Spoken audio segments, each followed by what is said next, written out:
Fenomena yang muncul, apalagi PNS ini fenomena yang muncul adalah mereka yang tidak mampu untuk membuat jurnal ilmiah, merelakan merogoh kocek untuk membeli jurnal ilmiah. Kalau bahasa kerennya tuh ghostwriter ya. Oke, Penulis setan atau penulis hitam, penulis gelap atau apalah. Apa itu bukan kejahatan intelektual namanya?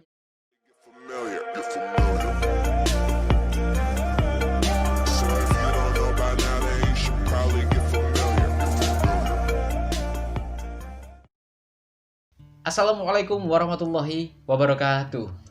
Salam Aswajanesia, salam literasi. Sahabat Aswajanesia, masih di sini dalam bincang Aswajanesia bersama saya Wahyu Egi Widayat dan beliau Bapak Hamidullah Ibda. Ini selaku reviewer dari jurnal nasional. Nah, ketika kita berbicara masalah jurnal atau artikel ilmiah, ini tentunya dalam angan-angan kita sangat susah sekali gitu ya. Terkadang kita menulis artikel populer aja masih begitu sulit, apalagi jurnal ilmiah gitu. Nah, ada sebuah fenomena terkait masa jurnal ilmiah ini ya. Dosen, mahasiswa, bahkan mereka yang sudah S2, S3 pun merasa kesusahan. Sebab fenomena yang muncul, apalagi PNS ini fenomena yang muncul adalah mereka yang tidak mampu untuk membuat jurnal ilmiah, merelakan merogoh kocek untuk membeli jurnal ilmiah, bahkan itu sampai 5 juta. Coba bayangkan, sebuah karya dibeli dan kemudian di atas namakan kita sendiri. Apa itu bukan kejahatan intelektual namanya? Gitu ya. Nah, mari kita bahas terkait topik tersebut agar kita sendiri itu jangan sampai merogoh kocek untuk membayar karya tulis orang lain, gitu ya. Sebisa mungkin kita harus bisa malah memasukkan pundi-pundi lah untuk kita beli bensin atau beli kopi dan yang lainnya. Oke. Nah, itu Pak terkait masalah kejahatan intelektual, gitu ya, intelektual yang mereka merelakan membeli artikel untuk dimasukkan ke jurnal ilmiah. Nah, apalagi kalau udah PNS ini untuk kenaikan pangkat ini gitu. Nah, tentunya saya yakin alasan itu entah itu malas ataupun karena kesulitan, tapi saya yakin itu faktor utama adalah kesulitan itu. Nah, bagaimana Pak strategi agar kita artikel ilmiah kita ini dapat masuk di jurnal itu? Sebelum ke strategi, kita menganalisis atau mengomentari fenomena jual beli karya tulis itu memang sudah rahasia publik itu sebenarnya. Bahkan kalau kita di kota-kota besar yang dekat dengan kampus itu ada pamflet olah data hubungi. Itu juga sebenarnya bentuk kejahatan intelektual yang harus dihindari gitu. Termasuk juga kalau bahasa kerennya tuh ghostwriter ya. Oke, penulis setan atau penulis hitam, penulis gelap atau apalah. Sebenarnya itu juga marak karena memang untuk PNS sendiri yang sudah 3B ke 3C itu kan membutuhkan karya tulis dan itu menjadi syarat kenaikan pangkat. Kalau nggak punya artikel ilmiah di jurnal ya nggak bisa naik pangkat. Termasuk dosen dari dosen tetap ketika sudah ber-NIDN, ketika dia sudah memenuhi KUM itu kan syarat untuk ke asisten ahli kan harus jurnal ilmiah dan diusahakan yang sudah terakreditasi SINTA 1-6. Jadi itu, dan itu harus dihindari karena kalau kita naik pangkat dengan barang yang haram, dengan cara yang nista, tentu rezeki atau uang yang nanti kita unduh dari kepangkatan atau karir kita juga bisa dihukumi sendiri, kira-kira seperti apa ya. Jadi itu. Nah, untuk strategi sendiri sebenarnya ini saya hanya berbagi karena tidak ada rumus pasti dimuat atau tidak, tapi berdasarkan empirik ini ya. Yang jelas begini, pertama kita harus mengetahui author guideline dari jurnal yang akan kita tuju, baik itu jurnal nasional maupun internasional jurnal ya. Author guideline ini berkaitan dengan pedoman penulisan atau gaya selingkong dari jurnal tersebut. Jangan sampai Anda menulis di jurnal misalnya jurnal Asna milik LP Ma'arif, kok kaidah selingkungnya jurnal lain, itu akan ditolak meskipun sama-sama ilmiah, karena tiap jurnal itu memiliki author guideline ataupun pedoman penulisan yang berbeda. dan harus kita patuhi sesuai dengan aturan yang sudah ditetapkan. Jadi itu ya, itu di OJS Open Journal System atau webnya itu sudah ada, bahkan sudah disediakan template ya. Jadi ketika kita sudah mematuhi aturan guideline, mengunduh template dan tinggal menginput artikel dan data kita, itu insya Allah akan dimuat. Kemudian yang kedua, kita harus menggunakan cara berpikir yang sesuai dengan focus and scope bahasanya, ruang lingkup ya, ataupun topik dari jurnal yang akan kita tuju. Misalnya jurnalnya tentang pendidikan inklusi, fokus and scope-nya ya. Nggak mungkin artikel kita tentang pendidikan luar sekolah. Udah jauh, meskipun sama-sama pendidikan, tapi udah keluar konteks sih. Dari jurnal itu mengutamakan yang sesuai fokus and scope-nya gitu loh. Misalnya jurnal hukum ya nggak mungkin memuat tentang pendidikan. Meskipun nanti ada variabel yang sama, tapi tetap mengutamakan yang fokus and scope-nya sama gitu loh. Itu yang kedua ya. Kemudian yang ketiga, ini lebih teknis sebenarnya. Kita harus menggunakan aplikasi. Aplikasi ini ada dua. Satu aplikasi yang mengecek atau mendeteksi tingkat plagiasi kita. Karena yang diseleksi jurnal ketika kita sudah submit via OJS itu bukan siapa nama kita, siapa penulisnya, tapi isi tulisannya itu. Iya, judulnya juga, tapi yang diutamakan itu tingkat plagiasinya. Oke. Ketika editor mengunduh dan nanti dicek kok plagiasi ya rata-rata 25-30%, kok tingkat similarity kesamaan kita kok sampai 50 ya sudah di-declare langsung gitu loh, ditolak meskipun ada doktor atau profesor. Namanya memang kejam seperti itu. Itu ya. Kemudian aplikasi yang kedua itu adalah aplikasi manajemen referensi atau sitasi. Kalau tadi aplikasi cek plagiasi ya nanti bisa dicari sendiri atau bisa diinstal di laptop Anda. Ada Turnitin, ada plagiarisme checker, ada Grammarly dan lain sebagainya. Nanti untuk aplikasi yang kedua adalah aplikasi manajemen referensi. Nah yang paling banyak ini adalah Mendeley dan Zotero, EndNote dan lain sebagainya. Kenapa demikian? Ketika kita sudah bebas plagiasi, kemudian kalau artikel kita itu menggunakan sitasi yang menggunakan aplikasi, ketika kita upload itu redaktur menilai, oh ini penulis profesional gitu loh. Karena tidak lagi manual gitu loh. Meskipun kita baru sekali itu menulis di jurnal, tapi editor menganggap tulisan kita itu oh ini penulis yang berpengalaman. Udah berpengalaman ya, oke. Triknya seperti itu sih sebenarnya. Itu yang ketiga ya. Kemudian yang keempat, trik yang pernah atau yang sering saya lakukan itu, usahakan kita menyitasi atau menyadur jurnal yang akan kita tuju. Misalnya begini, saya menulis di jurnal BIJIS ya, Borneo International Journal Islamic Studies ya, milik salah satu kampus di luar Jawa. Maka ketika saya mau submit via OJS, saya menyadur 2 artikel yang ada di BIJIS dengan volume yang sebelumnya.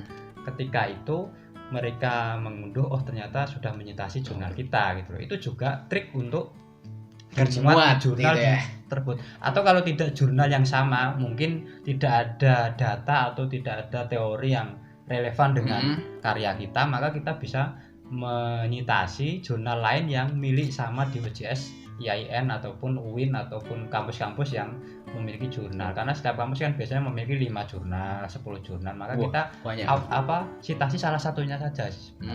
Jadi itu trik yang keempat tadi. 4 ya. Yang kelima sebenarnya kita harus bebas plagiasi yang paling pokok ya, meskipun tadi sudah ada aplikasi itu, tapi yang paling pokok kita harus bebas plagiasi.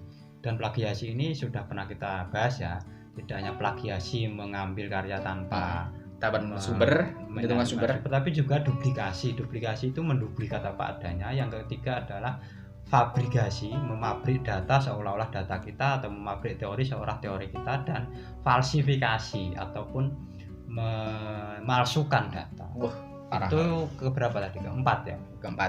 Kelima. Nah, kelima ini sebenarnya lebih teknis lagi. Ketika kita mau mengirim, usahakan ada call for paper biasanya. Call for paper. Jadi biasanya kan ada undangan menulis. Nah, itu deadline tanggal 30, ini bulan apa?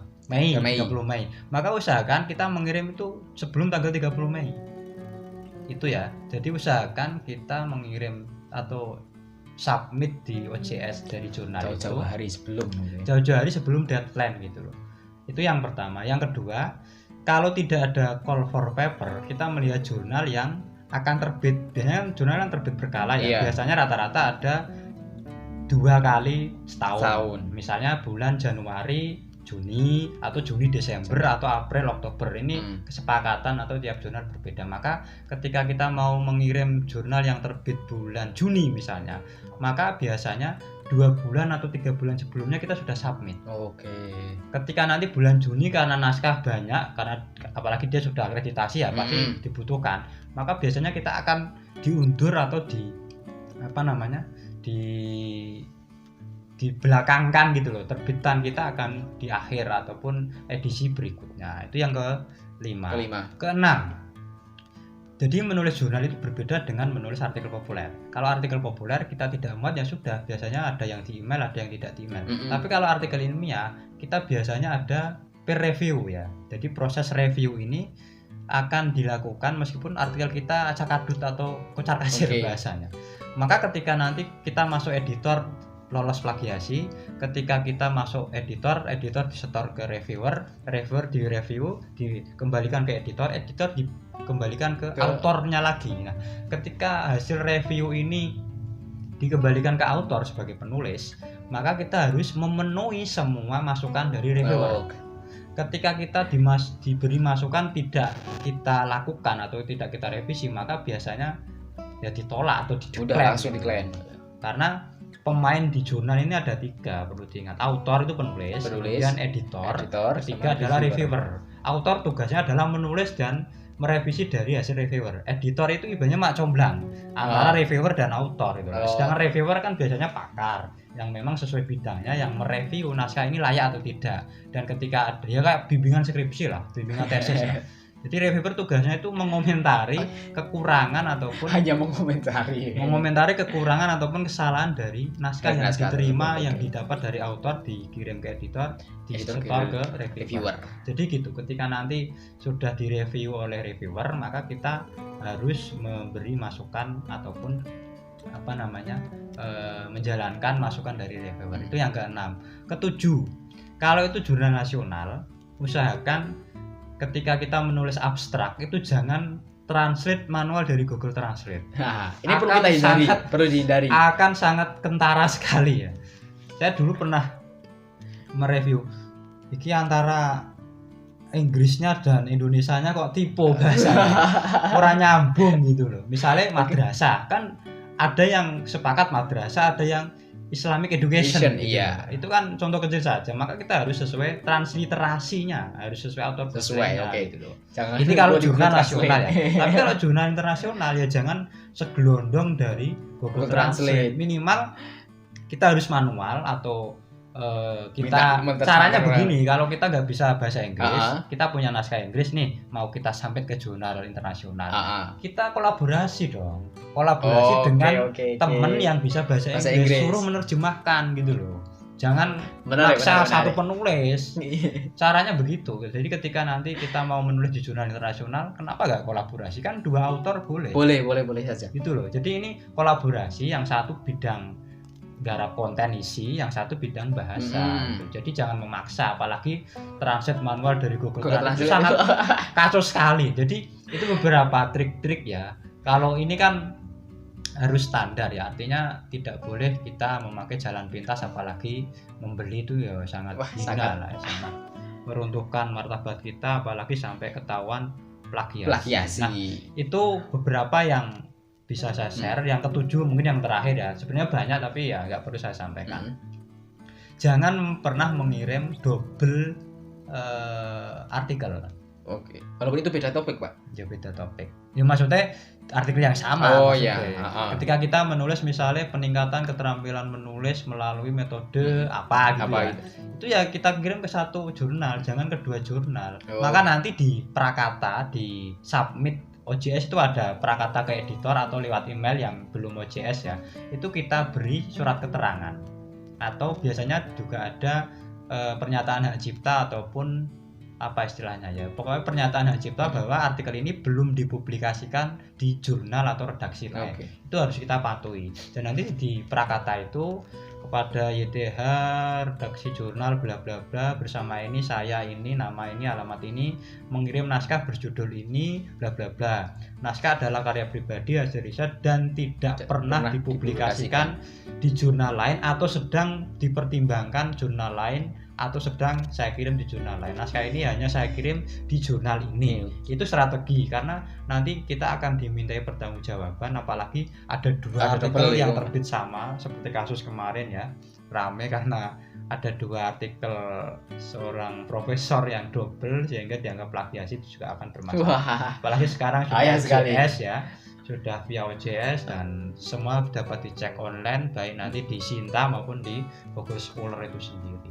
Jadi itu beberapa tip atau strategi dimulai. Tapi yang paling penting kalau kita mau mengirim ya mengirim saja gitu loh. Yang penting beberapa tip-tip tadi diutamakan, tapi yang paling pokok baca author guideline. Kalau kita membaca author guideline, ini istilahnya buku petunjuk agar kita sesuai dengan keinginan atau kesepakatan redaktur, insya Allah dimuat. Nggak perlu lobby apalagi bayar-bayar itu nggak perlu. Ya nggak perlu lah, karena malah kita yang dibayar. Ilmiah tidak perlu jalan pintas, apalagi lobby politik saya kira nggak perlu lah. Selama ini saya belum pernah lobby seperti itu, dan beberapa kali di jurnal internasional ya tanpa revisi malah ada. Wah langsung ya beberapa kali saya pengen ada revisi karena biar tahu kekurangan kita gitu. Jadi itu untuk pengalaman yang pernah saya lakukan sebenarnya. Ya, seperti itulah pembahasan terkait strategi agar tulisan kita dimuat di jurnal ilmiah. Tentunya ketika kita berbicara mudah tidaknya ya tergantung teman-teman semua. Akan ketika sering menulis ya kita akan lebih mudah, dan ketika kita sering mengirim juga kita akan mengetahui tentunya strategi-strategi dari kita sendiri ya. Kita bisa menganalisa strategi tersebut. Nah ini sebagai acuan kita ketika kita saya tambahkan lupa. Jadi di tulisan itu biasanya tiap redaktur atau author guideline itu kan menginginkan ada rujukan yang 10 tahun terakhir, baik itu dari buku, jurnal ataupun waktu yang lainnya. Nah, kalau bisa meskipun itu jurnal nasional berbahasa Indonesia, usahakan rujukan kita itu berbobot dalam arti kalau bisa dari naskah jurnal internasional. Ini juga mempengaruhi kualitas sitasi atau literatur kita. Ketika jurnal kita bahasa Inggris atau akan kita kirim ke jurnal internasional, kok rujukan kita jurnal nasional semua berbahasa Indonesia semua, ini juga dianggap tetap tidak berkualitas, tidak berkaliber, tidak berbobot. Tapi kalau kita naskahnya jurnal nasional berbahasa Indonesia, rujukannya dari asing semua, dan hasil riset di jurnal Scopus atau Sinta ini akan menjadi pertimbangan berbobot. Bukan berarti kita berkiblat barat, itu bukan, tapi memang yang dianggap berbobot itu yang sudah terindeks Scopus ataupun yang sudah Sinta 1 sampai 6 itu ya. Jadi itu tambahan yang saya lupa. Oke. Ya, seperti itu sahabat-sahabat terkait strategi kita, tulisan kita, karya kita dimuat di jurnal ilmiah. Oke, cukup sekian pembahasan kita kali ini. Jangan lupa like, comment, and subscribe. Itu agar kita dapat terus agar kita selalu semangat dalam berkarya. Ya, walaupun kita hanya dengan video, tapi tentunya ini adalah sebuah karya. Cukup sekian dari kami akhiri. Salam Aswajarisya, salam literasi, dan wassalamualaikum warahmatullahi wabarakatuh.